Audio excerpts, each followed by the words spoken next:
Hola, ¿qué tal? Buenas noches. Mi nombre es José Manuel y les voy a hablar sobre la medición de tiempo, temperatura, velocidad, caudal y presión.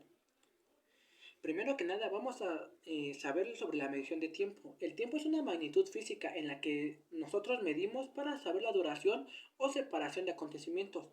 Un ejemplo podría ser el calendario, que nos sistematiza el transcurso del tiempo.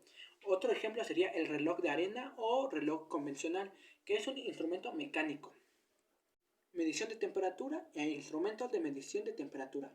La temperatura es la magnitud que se indica la energía interna de un cuerpo o de un objeto, que generalmente se ocupa para su medida un termómetro. La temperatura es la magnitud escalar que se define con la cantidad de energía cinética de una partícula de una masa gaseosa, líquida o sólida.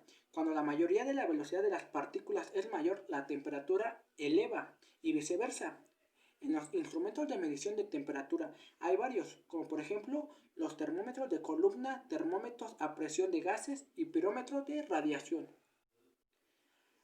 La medición de la velocidad y velocidad lineal y velocidad angular. La velocidad es una magnitud física de carácter vectorial que se expresa la distancia recorrida de un objeto por unidad de tiempo, como por ejemplo el velocímetro o el tacómetro.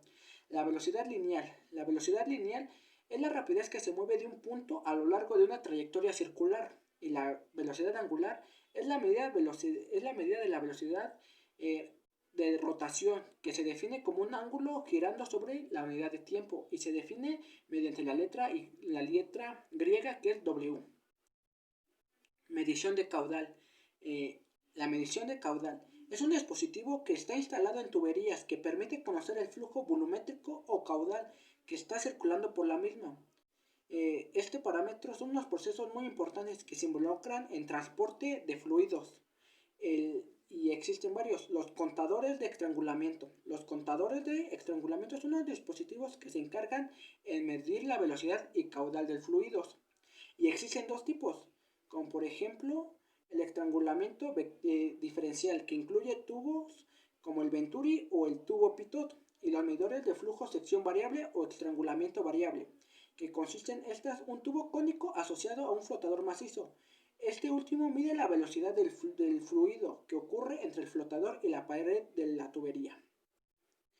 Contadores de velocidad de fluidos, como por ejemplo el tubo Pitot y el tubo Venturi. El tubo Pitot es uno de los medidores más exactos para medir la velocidad de un fluido dentro de una tubería. El equipo consta con un tubo cuya abertura está dirigida hacia arriba, en modo de que el fluido penetre dentro de esta y suba hasta la presión aumente sobre la superficie del mismo y equilibre el impacto producido por la velocidad. Y el tubo Venturi es similar, pero este tiene una placa y un orificio, pero está diseñado para eliminar la separación de capas próximas a los bordes y por lo tanto produce un arrastre.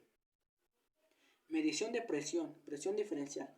Para la medición de presión y el del vacío se han desarrollado muchas técnicas y medidores, como por ejemplo un manómetro. Es un instrumento que se utiliza como una columna de líquido para checar la presión.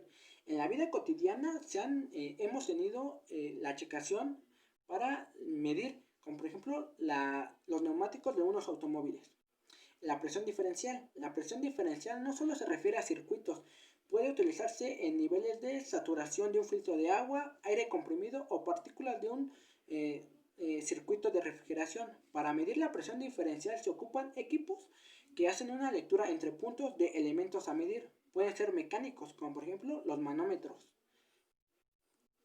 Manómetro de tubo en U. Este tipo de medidor es el más preciso y al igual es muy común. Son muy fáciles de usar y no se requiere de ningún ajuste ni de ningún engrane. El medidor de presión consiste en un tubo de forma en U que está cerrado en un extremo y abierto en el otro. El extremo cerrado de la tubería tiene un vacío, mientras que el extremo abierto está unido hacia la cuya presión que se va a medir. Conclusiones. Las conclusiones son de que la medición del tiempo es muy importante, al igual que la temperatura, que se puede utilizar desde cosas muy chicas, como por ejemplo para checar la presión de tus llantas de un auto, hasta cosas muy industriales sobre la presión, como por ejemplo los manómetros, que se ocupan en muchas industrias, como por ejemplo en la fabricación de extintores. Y eso sería todo.